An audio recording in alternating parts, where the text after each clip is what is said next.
Mayor, you've been openly critical of the House Speaker during the campaign, and hindi po kayo, I mean, you're still standing. They did not target you during the campaign? Yes, they did. Tatlo pala yung kalaban ko rito sa Baguio, and apparently a lot of external money actually came into the city of Baguio, kaya bumaham pera dito sa syudad ng Baguio.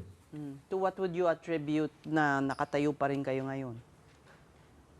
Well, probably we have a different type of voters here in the city of Baguio, and one more thing is they believe in good governance. And that's the reason why until now siguro nahirapan din ako. Honestly, it was a tough fight.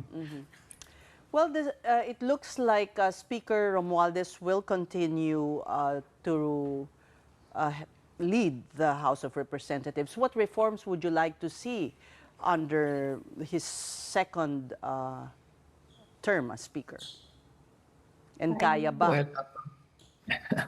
may hirapan siguro dahil talagang he has control over many of the majority of the congressmen. So it's up to the president kung ano yung actions na gagawin nila. What is important is, probably to for the departments to defy the speaker special